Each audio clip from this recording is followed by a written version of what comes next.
bonjour à tous, on est sur le Grand Power Fishing et on est avec Pierrick Garenne. Bonjour Pierrick. Bonjour. Alors Pierrick, pour ceux qui ne le connaissent pas, c'est l'instigateur en fait du Grand Power Fishing, c'est lui qui a les clés de la boutique et puis maintenant ça fait quelques années que tu fais ça. Ouais. Et la grosse nouveauté cette année, c'est qu'on a 27 équipages, donc on a plus que doublé le nombre d'équipages par rapport à l'an passé. Et tu vas peut-être nous raconter un petit peu l'historique déjà et puis la joie aujourd'hui de nous dire j'ai 27 équipages. 27 bateaux, ouais. En fait, la petite histoire a commencé depuis 2008. En fait, on a eu l'idée, Grand Pavois, le salon, de faire un focus sur la pêche qui existait déjà. Mais on voyait qu'il y avait une niche, on va dire dans la niche, avec des développements de bateaux, d'équipements vraiment très spécifiques. Puis petit à petit, en 2015, un gros temps fort, on casse le précédent concept et en fait on l'ouvre aux marques. Et il n'y a que les marques avec leur pro staff qui peuvent venir. Donc effectivement, l'année dernière, 15 bateaux, cette année 27 bateaux. Différentes raisons de cela. On est passé de 3 jours de compétition à 2 jours de compétition qui ont lieu donc le samedi matin et le dimanche matin.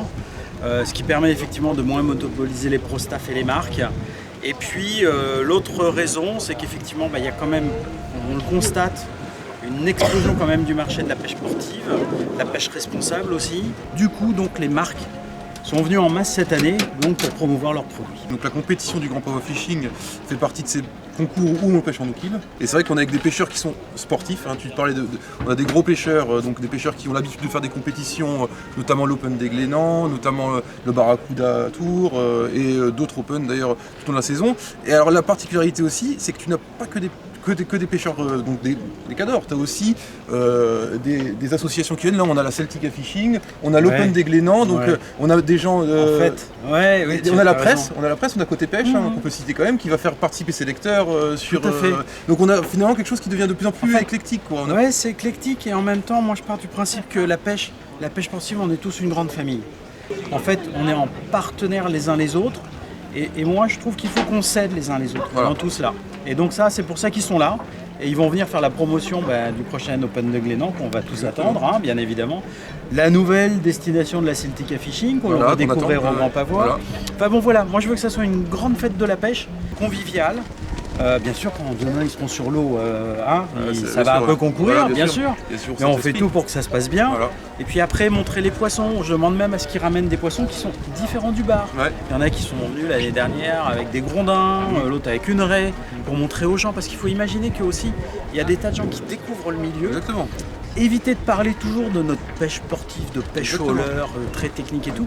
Là, il y a plein de monde et il faut leur faire découvrir. On est tous sur l'eau et on leur fait découvrir un monde qu'ils ne voient pas, qui est le monde sous-marin et que nous on connaît forcément un peu mieux, mais il faut effectivement penser à ces gens-là qui partent en voilier, qui ont une canne à bord et qui disent peut-être qu'un jour je prendrai une bonite, peut-être qu'un jour je prendrai un bar en Bretagne, etc. Je finirai sur une chose.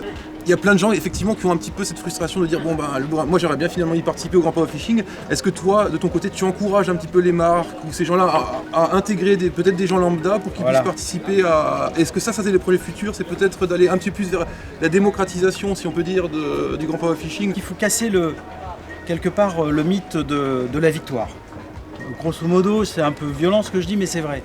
Et se trouve sourd vers effectivement du Grand Power Fishing pour faire venir potentiellement des clients, des prospects clients, ou ouvrir, l'année dernière on ne l'a pas fait mais on le refera l'année prochaine, faire un lecteur de pêche en mer, bien évidemment. Ouais. Et toutes ces choses-là, parce que moi je trouve ça magnifique, c'est des gars où je pense aux lecteurs, aux visiteurs, aux passionnés de pêche, je suis un passionné de pêche, mais on rêve tous de toucher du doigt la personne, de discuter avec elle, d'échanger. Et ça c'est très important. Et donc si on peut en plus l'amener sur l'eau, là c'est pari gagné, c'est fabuleux, c'est banco. Et la personne, on va aussi la sensibiliser à la préservation de la ressource, on va la préserver à ça. Même si on a droit à quelques poissons, finalement il en prendra peut-être qu'un et il remettra les 2 autres à l'eau. Donc c'est tous ces messages-là qui sont importants. Exactement. En tout cas, merci Pierrick pour ton engagement, merci de nous avoir reçus et puis je te dis à très bientôt sur l'eau et avec plaisir. Pour beaucoup de réussite. Merci.